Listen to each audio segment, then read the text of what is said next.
오늘 주시는 하나님의 말씀은 신명기 16장 9절입니다. 신명기 16장 9절에서 17절까지 9절 말씀에서부터 17절까지 제가 천천히 봉독해 올리겠습니다. 신명기 16장 9절. 7주를 세일지니 곡식에 낫을 대는 첫날부터 7주를 세어 네 하나님 여호와 앞에 77절을 지키되 네 하나님 여호와께서 내게 복을 주신 대로 내 힘을 헤아려 자원하는 예물을 드리고 너와 네 자녀와 노비와 네 성중에 있는 레위인과 및 너희 중에 있는 객과 고아와 과부가 함께 네 하나님 여호와께서 자기의 이름을 두시려고 택하신 곳에서 네 하나님 여호와 앞에서 즐거워할지니라. 너는 애굽에서 종되었던 것을 기억하고 이 규례를 지켜 행할지니라. 너희 타작마당과 포도주 틀에 소출을 거두어들인 후에 이래 동안 초막절을 지킬 것이요 절기를 지킬 때에는 너와 네 자녀와 노비와 네 성중에 거주하는 레위인과 객과 고아와 과부가 함께 즐거워하되 네 하나님 여호와께서 택하신 곳에서 너는 이래 동안 네 하나님 여호와 앞에서 절기를 지키고 네 하나님 여호와께서 네 모든 소출과 네 손으로 행한 모든 일에 복 주실 것이니 너는 온전히 즐거워할지니라. 너의 가운데 모든 남자는 1년에 3번 곧 무교절과 칠칠절과 초막절에 네 하나님 여호와께서 택하신 곳에서 여호와를 배웁되 빈손으로 여호와를 배웁지 말고 각 사람이 네 하나님 여호와께서 주신 복을 따라 그 힘대로 드릴지니라. 아멘. 맥주 감사절에 감사하는 성도, 그렇게 말씀의 제목을 정했네요. 자, 올해도 어김없이 감사주일이 찾아왔습니다. 하나님께서 이스라엘 백성들에게 지키라고 명령했던 3대 절기가 있어요. 6월절, 칠칠절, 초막절, 이 3대 절기입니다. 이스라엘 나라에서 절기라고 하는 것은 명절 또는 기념일을 의미해요. 하나님과 관계에서 은혜 받은 것을 기억하고 기념하는 날이 이스라엘 나라에는 명절입니다. 그것이 바로 절기이지요. 하나님께서 이스라엘 백성들에게 큰 은혜를 베풀어 주신 후에 말씀하십니다. 너희들 봤지? 내가 너희를 사랑하고 너희를 축복하고 날마다 함께하여 준 이 사건에 대해서 기념일로 정하고 이 날을 명절로 지키라. 예컨대 이스라엘 백성들이 430년 동안 애굽에서 한 맺힌 노예 생활을 했습니다. 자그마치 430년 동안 노예 신분으로 억압과 착취를 당하면서 살아왔어요. 그런데 하나님의 놀라운 은혜와 능력과 보호와 인도하심으로 애굽 바로 왕을 굴복시키고 홍해바다를 가르고 애굽에서 탈출시키는 데 성공하게 됩니다. 그리고 40년간의 광야 생활을 기적과 같이 인도하여 주셨지요. 그 애굽에서 나온 사건을 기념하는 명절은 6월절이라고 불러요. 자, 그래서 이 3대 절기 가운데 빼놓을 수 없는 6월절은 애굽에서 나온 날을 기념하는 절기인데 주로 3월 중순에서 4월 중순경에 지켜집니다. 그리고 6월절 다음 날인 안식일 날부터 계산을 해서 정확히 7주, 7주가 지난 다음에는 칠칠절, 7주가 지났기 때문에 칠칠절이라고 부르고 오늘 성경에 이 칠칠절이라고 하는 것이 바로 맥추절을 말하는 거예요. 칠칠절이라고도 부르고 77이 49니까 49일 지난 그 다음 날이 50일째 되는 날이라 오순절이라고도 부르고 또는 맥추절. 그래서 이 맥추절은 별명이 여러 가지 붙어 있어요. 칠칠절, 오순절, 맥추절 다 똑같은 이야기입니다. 자, 그러니까는 6월절에서부터 50일이 지나야 되니까 4월 초라고 한다면 5월 중순 정도가 되겠죠. 여하튼 6월절이 언제 잡히느냐에 따라서 더하기 50일을 한 다음에는 맥추절을, 이 칠칠절을 지키는 것이 지금도 이스라엘 사람들의 전통으로 지금 계속 되어지고 있습니다. 자, 그런데 생각해 보면 문제가 발생을 하지요. 이스라엘 나라에서는 맥추절이 한 5월 중순쯤에 잡히게 되는데 우리나라에서는 7월 달 첫 번째 주일 정도에 지켜지고 있습니다. 그리고 이스라엘 나라에서는 밀추수를 해요, 그때쯤에. 그래서 밀추수한 것을 지키는 절기가 맥추절입니다. 그런데 우리는 이 맥자가 보리 맥자 아니에요. 보리 추수한 것을 기념하는, 그리고 7월 첫 번째. 그러니까는 일단 날짜도 맞지 않고 이스라엘 사람들이 지키는 거하고, 또 곡식도 다르고, 이스라엘은 밀이고 우리는 보리이고, 자, 우리는 밀도 심지만 보리 농사를 더 많이 했잖아요. 옛날에 보리 먹어라, 보리 먹어라. 학교 갔을 때에 도시락에 보리밥 안 싸우면 혼났지요. 섞어 먹으라고. 쌀이 없던 시절 우리 지냈던 거 기억이 납니다. 자, 그러니까 문제는 뭐냐 하면, 한국의 교수들이, 신학교 교수들이 한국의 맥추절은 성경과 다르다라는 글을 써서 인터넷에 올립니다. 근데 그걸 잘 읽어보게 되면, 성도들이 보게 되면 교수님 말이 맞아요. 일단 그분이 교수거든요. 그리고 조목조목 설명을 해놨어요. 날짜도 틀리다. 이스라엘은 밀추수하는 건데 한국은 그걸 보리로 바꿨다.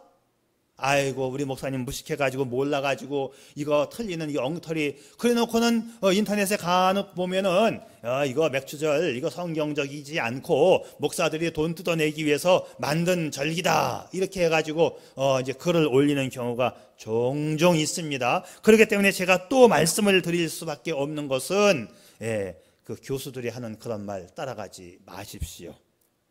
자, 제가 또 한 번, 작년에도 사실 이런 말씀을 드렸는데 또 말하는 것은, 교수들은 잘난 척하고 아는 척하면서 글을 써 올리고 그 글에 대한 책임을 지지 않습니다. 왜? 그 사람들은 목회를 안 하기 때문에 한 영혼이 어떤 글을 읽고 실족하여 믿음에서 떠나갈 거 생각하지 않아요. 왜? 목회를 안 하니까 자기 잘난 척만 하면 됩니다. 이런 거는 정말 많은 교수들이 좀 봤으면 좋겠어요. 내가 유명세가 없어가지고 유튜브에 올려도 조회수가 많지 않은데 좀 봐야 돼요. 그냥 써놓고 그냥, 자, 한 영혼이라도 실족하게 되면 안 되는 거 아닙니까? 이걸 보게 되면 우리 이대한 목사는 사기꾼이고 자기는 똑똑한 사람이고, 그래서 우리 성도들 가운데에서 믿음에서 한 명이라도 떠나면 그거 누가 책임질 거예요? 목사는 한 영혼이 중요한 걸 알기 때문에 이런 말씀을 드리는 것입니다. 자, 저에 대한 결론, 교수들이 말하는 것에 대한 결론, 미안하지만 우리가 지키는 절기는 실제하고 하나도 맞지 않습니다. 작년에 부활주일 지킬 때에 제가 부활절 날짜 계산법을 알려드렸지요. 기억하시는지 모르겠어요? 춘분 지나고 만월 지난 그 다음 주일날이 부활주일이다. 내년 부활절에 또 한번 설명할게요. 자, 부활절 날짜도 한 달 이상의 차이를 두고 매년 달라요. 부활절 날짜가 정해지지 않았어요. 매년 다릅니다. 여러분, 부활절 날짜도 매년 다르고요. 성탄절이 12월 25일일 가능성은 0%도 안 됩니다. 잘 생각해 보세요. 동방박사가 별을 연구하다가 낙타 타고 수천리길을 왔습니다. 그게 겨울에 가능하겠어요? 또 마리아가 마구간에서 아이를 낳고 거기서 한겨울에 잠을 자고 애를 출산할 수 있겠어요? 말도 안 되는 얘기예요. 12월 25일 가능성은 전혀 없어요. 0%입니다. 날짜가 부활주일도 몰라요. 안 맞아요. 성탄절도 몰라요. 안 맞아요. 추수감사절은 미국 사람들이 만들어낸 거를 우리가 그냥 가지고 와서 지키는 거예요. 추수감사절도 날짜 안 맞아요. 다 안 맞아요. 다 안 맞아요. 그런데 교수들이 잘난 척하고 하는데, 그런 교수들이 쓰는 글 정도는 웬만한 목사들도 다 아는 거예요.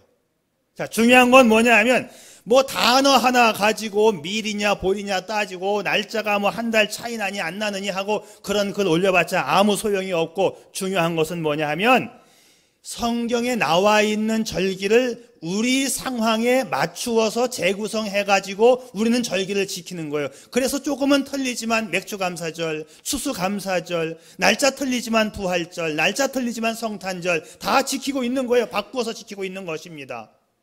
자, 저의 마음 아시겠어요? 네.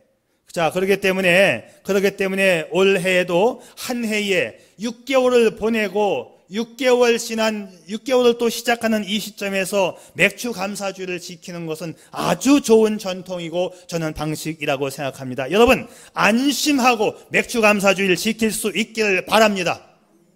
자, 오늘 말씀에서 하나님은 감사절을 지키라고 말씀하고 있어요. 네 하나님 여호와 앞에서 77절을 지키라. 이건 당부가 아니고 강력한 명령입니다. 왜냐하면 이스라엘 백성들은 애굽에서 430년 종살이하고 노동력을 착취당하고 노예민으로 살다가 하나님의 인도와 보호와 축복 속에서 애굽을 탈출하여 기적과 같이 애굽을 나와 광야 생활 40년을 마치고 약속의 땅 가나안 땅에 들어갔어요. 이 약속의 땅 가나안 땅에 들어와서 첫 번째 농사를 지어서 거둔 열매가 그들은 밀이에요. 그들은 밀입니다. 자, 우리는 밀보다 보리를 이때쯤 많이 심지요. 자, 우리는 보리 농사 지은 겁니다. 이걸 가지고 감사 예배를 드리는 거예요. 가나안 땅에서의 이 첫 열매 얼마나 감격스러운 열매입니까? 내 땅에서 내가 농사 지어서 첫 번 열매 맺은 것이 바로 그것이 보리예요. 그것이 밀입니다. 저는 6.25 때 살아보지 않았고 일제강점기를 지내보지 않아서 전쟁의 뼈아픈 상처를 몰라요. 나라 빼앗김의 서름을 저는 모릅니다. 그러나 이스라엘 백성들은 나라 없이 애굽에서 430년을 살다가 거기다가 40년 광야 생활을 하다가 드디어 차지한 땅이니 이 땅이 얼마나 소중하겠어요. 자, 그 땅에서의 첫 번째 농사. 여러분, 가나안 땅에 왔잖아요. 가나안 땅을 뒤집어서 거꾸로 읽으면 뭔지 아세요? 안 나가. 나는 이 땅에서 절대로 안 나갈 것이다. 내 땅인데 안 나가. 나는 여기에 살 거야. 그리고 이 땅에서 지은 농사 하나님 앞에 감사하라 했으니 나는 일평생 내 자손 만대에 이르기까지 우리는 이 맥주절을 지키고야 말 거야. 그것이 바로 맥주 감사절의 의미입니다. 지나간 6개월 동안 우리는 코로나 가운데서 살아온 것 얼마나 감사합니까? 물론 그간에 우리 이영순 권사님은 노한으로 하늘나라에 가셨지만 우리 남아있는 성도들은 힘들게 살아오면서도 하나님의 은혜를 충분히 경험할 수 있었으니 이것이 바로 감사한 것이고 이것이 우리 한국교회가 지키고 있는 맥주 감사절의 의미입니다. 미국 사람들이 만들어낸 추수감사절 11월 셋째 주일인데요. 이것도 학자들이 또 따지고 들면 문제가 많은 거지요. 날짜가 일단 안 맞으니까. 1620년 영국을 떠나서 미국 땅에 처음 도착했어요. 102명이 도착하게 됩니다. 그해 첫 겨울을 나면서 얼마나 추웠는지 자기 식구들 가운데 절반이 얼어 죽었어요. 그리고 그 다음 해에 첫 농사를 지어서 감사 예배를 드린 것이 추수감사주일의 시작입니다. 당시 초대 지사인 브래드포드는 추수감사절 예배를 선포하면서 그때의 선포문을 이렇게 선포했어요. 보세요. 얼마나 은혜로운가요? 높으신 하나님 아버지께서는 금년에도 풍부한 수확을 주셨다.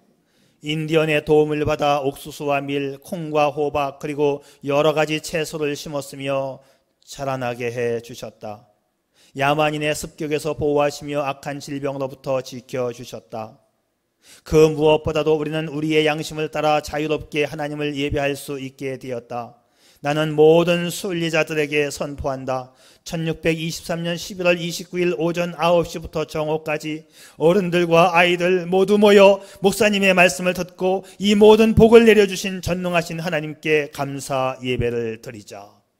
이 감사 예배가 잘못된 거예요? 이 맥주의 감사 예배가 잘못된 거예요? 하나님께서 미국을 왜 축복하셨을까요? 그래도 미국은 이 축복의 전통을, 이 감사의 전통을 지금 이어오고 있다는 것이지요. 감사절이 잘못되었다고 말하는 그 사람이 잘못된 거예요. 어떤 형태로든지 우리는 감사하는 성도가 되어야 합니다. 감사는 하나님의 뜻이고 명령입니다. 감사의 예배는 하나님께서 영광을 받으신다 했어요. 감사하는 성도는 그 삶의 방법이고 그것이 바로 우리 삶의 체질이고 삶의 예배의 방법이고 기도의 방법이고 축복받는 비결이 감사에 있습니다. 감사가 빠지면 성도의 삶은 아무런 의미가 없습니다. 그러면 어떻게 우리가 감사하는 성도가 되어야 할까요? 오늘 말씀은 감사의 방법을 아주 소상하게 설명해 줍니다. 우선 감사 예배, 감사의 예물을 드려야 합니다. 신명기 16장의 말씀은 이스라엘 3대 절기가 모두 언급되는 장입니다. 이 세 절기, 3대 절기를 설명할 때마다 예물을 드리라고 되어 있어요. 3절, 6절 애굽에서 나온 날을 기억하여 유월절 제물을 드리고, 10절 자원하는 예물을 드리고, 17절 그 힘대로 드릴지니라. 우리가 하나님 앞에 예물을 드릴 때는요, 하나님께서 베풀어 주신 은혜를 기억하며 드리되 자원하는 마음으로 있는 힘을 다하여, 그리고 또 출애굽기 23장에도 있어요. 내 토지에서 처음 거둔 열매에 가장 좋은 것을 가져다가 너희 하나님 여호와의 전에 드릴지니라. 이 출애굽기 23장의 말씀도 맥주절에 대한 말씀입니다. 그러니까 하나님께 예물 드리는 방법과 자세는 뭐냐? 처음 열매를 드려라, 가장 좋은 것으로 드려라, 자원하는 마음으로 드려라, 있는 힘을 다하여 드려라. 요약하면 이렇습니다. 그래, 오늘 10절 말씀도 또 똑같아요. 보세요. 네 하나님 여호와 앞에 77절을 지키되 네 하나님 여호와께서 내게 복을 주신 대로 내 힘을 헤아려 자원하는 예물을 드리고, 감사 예물은 하나님께서 베푸신 은혜를 기억하면서 있는 힘을 다하여 감사를 표현하는 것입니다. 이 감사가 있는 성도가 제대로 된 성도이고 성숙한 성도입니다. 감사의 표시는 은혜를 헤아리는 마음이에요. 자, 받은 은혜에 대한 반응이라고 말할 수 있지요. 그래서 감사는 은혜의 메아리다, 이런 말을 합니다. 참 신비롭게도 감사를 내가 은혜를 받고 내 은혜 받은 메아리 감사를 내어 뱉으면 하나님께서 또다시 축복으로 내게 돌려주십니다. 그래서 하나님께서는 내 감사에 대해서 축복으로 메아리로 돌려 보내주시는 거예요.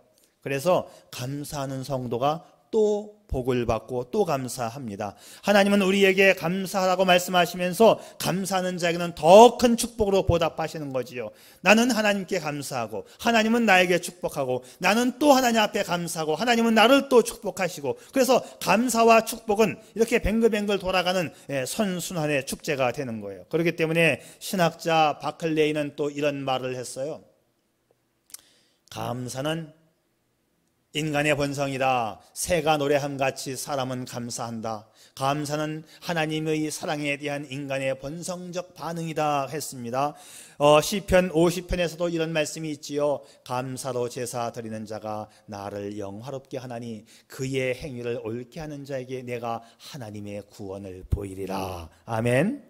자, 우리의 감사로 하나님이 영화롭게 되십니다. 우리의 감사가 하나님 앞에 영광이 된다는 말씀이지요. 그 감사의 행위를 받으신 하나님은 나를 구원하신다 했어요. 구원은 한 번 받고 끝나는 것이 아니라 너의 구원을 이루어 가라. 매일같이 내 구원을 이루게 해주시는 분이 누구냐? 하나님이십니다. 우리의 감사를 통해서. 자, 그렇습니다. 자, 날마다 여러분이 하나님 앞에 감사하고 날마다 구원을 이루어가는 성숙한 성도가 될 수 있기를 축복합니다. 자, 두 번째로 감사절은 모든 성도가 즐겁게 참여하는 거예요. 감사의 예배에서 빼놓을 수 없는 특징은 모든 성도가 참여하되 즐겁게 참여하라. 11절과 14절에 같은 말씀이 두 번 나옵니다. 너와 네 자녀와 노비와 네 성중에 있는 레위인과 및 너희 중에 있는 객과 고아와 과부와 함께 즐거워할지니라. 17절 각 사람이 네 하나님 여호와의 주신 복을 따라 그 힘대로 물건을 드릴지니라. 이 감사는 성숙한 믿음의 반응입니다. 내 모습이, 내 행위가, 내 감사하는 행위가 내 믿음을 반영하는 거예요. 감사의 마음을 하나님 앞에 표현하되 즐겁게 하라, 힘껏 하라. 그러니까 이 감사는 누구도 예외가 없어요. 초신자라고 해도 예외가 없습니다. 신기하게도 하나님은 감사하는 자를 기쁘게 받아주시고 그에게 축복의 열매로 함께 해주시는 거지요. 어느 작은 회사를 운영하는 집사님의 간증인데요. 자, 회사를 운영하다가 생각 밖의 돈 3천만 원이 생겼어요. 큰 돈이 갑자기 들어오게 되니까 너무 기쁘고 감사해서 감사헌금 봉투에 300만 원을 딱 집어넣습니다. 차를 타고 교회까지 오는데 많은 생각을 했어요. 내가 장로도 아니고 집사 주제에 300만 원 헌금이 너무 많은 것 같아. 그래서 300만 원을 일단 넣었다가 100만 원을 일단 쓱 뺐습니다. 그리고 이제 차를 내리고 이제 교회 안으로 들어가려고 하는데 200만 원도 좀 많지. 여태까지 그렇게 해본 적이 없어. 그래서 가만히 고민을 하다가 300만 원을 드리려고 했으니까 이 300만 원에 또 11조 30만 원만 드리자 해갖고 270만 원을 빼고 30만 원을 헌금을 하고 예배를 드리고 그날 집을 가는데 그만 자기의 실수로 교통사고가 나서 부서진 자동차를 고치는데 이 견적 수리비가 자기가 뺀 돈 270만 원이 나오더래요. 글쎄. 이와 비슷한 얘기가 실화가 또 하나 있는데 저희 작은아버지께서는 돼지를 키우시는 분이거든요. 돼지를 엄청나게 많이 키워요. 근데 사업을 하는 사람들은 정확한 11조 계산이 사실 어렵거든요. 작은아버지께서도 얼마의 이익이 남는 건지 잘 모른다는 거예요. 늘 그냥 비슷하게 하는데 그 달 따라 수입이 참 좋았는데 그냥 전달에 비해서 그냥 그렇게 했는데 마음에 늘 부담감이 있었대요. 이번 달은 더 해야 되는 것 같은데 하는데 그냥 지난달하고 똑같이 했답니다. 근데 작은아버지께서 산에다가 호박을 엄청나게 많이 심었어요. 돼지를 많이 키우면 돼지 그 똥이 많이 나오거든요. 어디다 처분할 데가 없으니까 산속에 갖다 다 버리면서 거름이 풍성하니까 산에다가 그 나무 옆에다가 그냥 막 심은 거예요. 호박을. 나무가 거름을 뺏어가도 좋다. 한 포기에서 호박 하나만 열리면 내가 50개를 심으면 내가 50개는 따먹겠지 하고 작은아버지께서 돼지똥을 그냥 산에다가 잔뜩 갖다 뿌리고 호박을 50포기인지 하여튼 잔뜩 갖다 심어서 온 산이 다 호박밭이 되었어요. 그리고는 이제 호박을 따드시려고 막대기를 들고 풀을 헤치면서 이렇게 다니다가 일평생 시골에서 태어나고 일평생 산과 논과 밭에서 성장하신 그분이 멀쩡히 호박을 헤치다가 넘어졌어요. 넘어졌는데 그냥 넘어진 게 아니고 갈비뼈가 한쪽에 왕창 나갔어요. 얼마나 아픈지 나 좀 구해줘라는 말도 못하고. 이 갈비뼈 부러지신 분들은 알 거예요. 숨도 못 쉬게 아픕니다. 무지하게 아프다. 그냥 비틀면 아프고 숨도 못 쉬고요. 그냥. 근데 생각나는 게 뭐냐면 내가 11조를 적게 했구나. 그 자리에 와서 이게 아파 죽겠는데 아무 생각이 안 나는데 11조 생각만 나더라고. 작은 아버지께서 그러더라고요. 자, 하나님 앞에 드릴 것 드리고 감사하는 자가 더 큰 복을 받으시는 줄 믿으시기를 바랍니다. 그래서 감사는 모든 성도가 참여하되 즐겁게 참여하는 것이 감사절의 방법입니다. 자, 하나님은 감사하는 자를 축복하신다고 오늘 말씀하고 있어요. 하나님께서는 감사하는 자에게 영광 받으신다. 그래서 감사의 예배를 드리실 때 하나님이 참 기뻐하시는 거예요. 오늘 15절 말씀, 내 손으로 행한 모든 일에 복 주실 것이니 너는 온전히 즐거워할지니라. 하나님은 감사하는 모든 행위에 대해서 복을 주신다고 약속하십니다. 다시 말하면 아까 말한 것처럼 감사는 축복의 메아리예요. 내가 하나님 앞에 감사를 던지면 하나님은 축복으로 다시 메아리 쳐서 돌려보내 주시는 거예요. 그래서 감사하는 성도가 복을 받고 또 감사하게 되는 거지요. 그래서 릴케가 이런 말을 합니다. 감사하는 생활 그 자체가 벌써 축복이다. 하나님은 우리에게 감사하라고 말씀하시면서 감사하는 자에게 더 큰 축복으로 보답하십니다. 나는 하나님께 감사하고 하나님은 나를 축복하시고 나는 또 감사하시고 하나님은 또 나를 축복하시고, 자, 감사와 축복이 계속 하나님께는 감사, 하나님은 나에게 축복, 계속 뱅글뱅글 돌아간다는 것을 기억할 수 있기를 바라요. 자, 이 이야기를 뒤집으면 뭐가 될까요? 불평과 원망은 제가 말하기 싫어요. 상상에 맡기겠습니다. 이솝 우화에 나오는 이야기로 대신해 드릴게요. 어떤 농부가 산길을 가는데 맹수의 서글픈 울음소리가 들려와요. 소리 나는 곳에 가보니까 큰 웅덩이에 호랑이가 빠져서 꼼짝을 못하고 있는 거예요. 농부는 불쌍한 마음이 들어서 호랑이를 꺼내 주었어요. 그랬더니 이게 웬 말입니까? 며칠 동안 구덩이에 빠져 굶어있던 호랑이가 농부를 잡아먹으려고 하는 거예요. 물에 빠진 사람 건져 주었더니 보따리 내놓으라는 격이지요. 농부는 너무 억울해서 호랑이를 달래가지고 소에게 가서 물어봤습니다. 소는 내용을 듣더니만 이 사람 잡아먹어도 좋다 그러는 거예요. 사람들은 나를 일평생 일시키고 또 나를 잡아서 고기까지 먹으니 사람들은 나쁘다, 잡아먹어라. 꼼짝없이 잡혀먹게 생겼어요. 사람이 호랑이를 설득하고 달려가지고 여우에게로 가서 한 번만 더 물어보자고. 그래서 여우에게 가서 또 물었더니 여우가 사실 얘기를 듣더니만 잡아먹어도 좋다. 사람들은 나를 잡아다가 여인네들의 목도리를 만들어 쓰고 있으니 기분 나쁘다, 잡아먹으라 그러는 거예요. 또 꼼짝없이 잡아먹히게 생겼습니다. 농부가 마지막으로 토끼에게 가서 물어보자. 토끼에게 가서 사실 얘기를 했어요. 토끼가 듣더니만 하는 말, 나는 머리가 나빠갖고 지금 무슨 얘기를 하는 건지 모르겠는데 자세히 차근차근 설명을 해주는데 그 사건 현장으로 가서 실감 있게 설명을 해달라고. 자, 그래서 사건 현장으로 다시 왔습니다.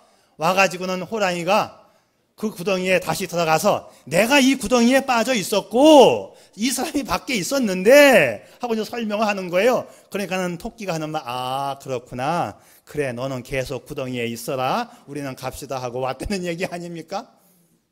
은혜에 대해서 은혜를 모르면 그 뒤에는 여러분이 생각하세요. 하나님은 받은 바 은혜를 알고 감사하는 자에게 빈손으로 대하지 않습니다. 복 주실 것이니 너는 온전히 즐거워할지니라. 감사는 너에게 복을 주실 것인즉 너는 지금부터 즐거워하라.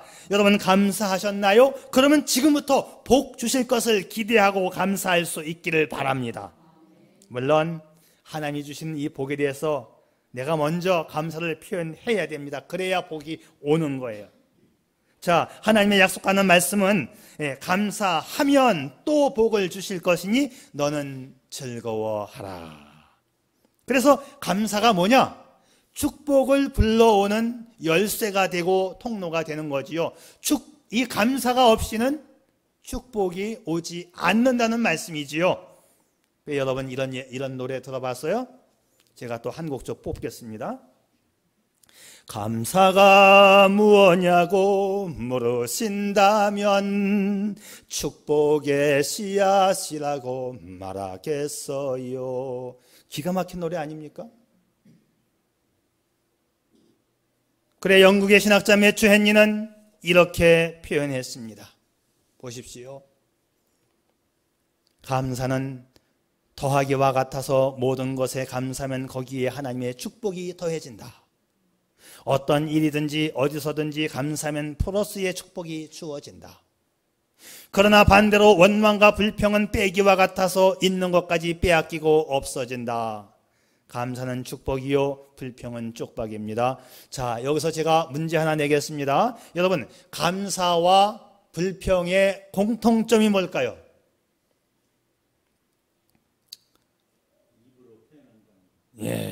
입으로 표현하는 것도 되고요, 감사와 불평은 하면 할수록 불어나는 거예요. 어느 쪽을 하느냐에 따라서 불평과 불만은 하면 할수록 불평과 원망의 일들이 쌓여가고 감사는 하면 할수록 감사의 일들과 축복의 일들이 계속 불어나는 것입니다. 자, 그래요. 감사로 진정한 축복을 맛보는 여러분이기를 축복합니다. 신약성경에 너희 구할 것을 감사함으로 하나님 앞에 아뢰라. 여러분 감사함으로 하나님 앞에 아뢰이며 기도하면 하나님이 크게 축복하실 줄 믿습니다. 하나님은 감사하는 자에게 더 축복하시고 더 큰 감사를 하게 하시고 더 큰 축복을 주시는 것이지요. 그래서 복을 많이 받은 사람들에게 나타나는 공통적 특징, 감사가 많다는 것입니다.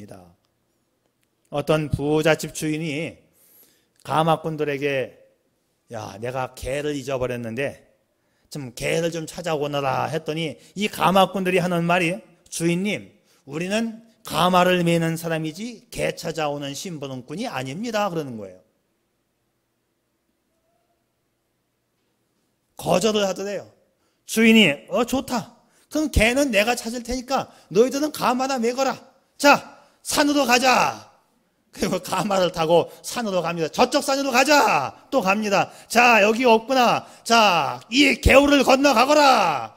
하루 종일 산을 넘고 개울을 건너서 개 찾으러 갔는데 개가 없어요. 그 다음날 가마꾼은 모여라. 오늘도 개 찾으러 간다. 또 가마를 타고 산으로 또 개 찾으러 갔습니다. 아무리 찾아도 개가 없어요. 세 번째 날 가마꾼은 모여라. 오늘 개 찾으러 간다. 아무리 찾아도 없습니다.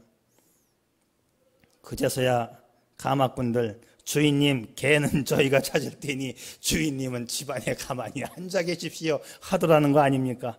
행복의 원리 간단합니다. 하나님 말씀대로 순종하고 감사하는 것이 축복입니다. 잘난 척 자기 주장 고집 부리지 말고 아버지 하나님 앞에 말씀으로 순종하며 감사하며 살아가는, 그리고 지나온 6개월을 감사하는 맥주감사주일, 그리고 나머지 6개월을 하나님이 주실 축복을 바라보며 살아가는 저와 여러분, 우리 반석교회 복된 기회가 될 수 있기를 주님의 이름으로 축복합니다.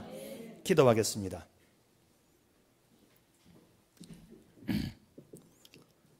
링컨은 행복하다고 생각하는 만큼 행복하다고 했습니다.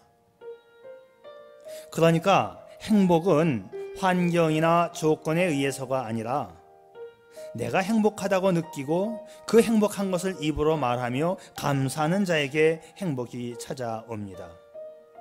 그래서 행복한 사람의 공통점, 감사가 많다는 거지요. 행복해서 웃는 것일까요? 웃어서 행복할까요? 자, 당장 행복해지는 법이 있습니다. 웃으며 감사하는 것입니다. 자, 이제부터 당신은 세상을 바라보고 감사를 표현하는 방법을 배우세요. 그 감사에 하나님께서 축복으로 보상해 주십니다. 날마다 감사로 진정 행복하게 많은 복을 받아가며 살아가는 여러분들이기를 축복합니다. 아버지 하나님, 지나온 6개월 하나님의 은혜 속에 살게 해주셨음에 감사합니다. 아픈 상처도 눈물 흘린 적도 있었지만 또 다른 면에서 우리를 축복해 주신 아버지 하나님 앞에 지나온 6개월을 감사하며 또다시 6개월을 출발할 수 있게 해 주시옵소서. 날마다 감사해서 감사로, 그리고 축복에서 축복으로 나아가는 우리 모두가 되게 해 주시옵소서. 예수님의 이름으로 기도 올리옵나이다. 아멘.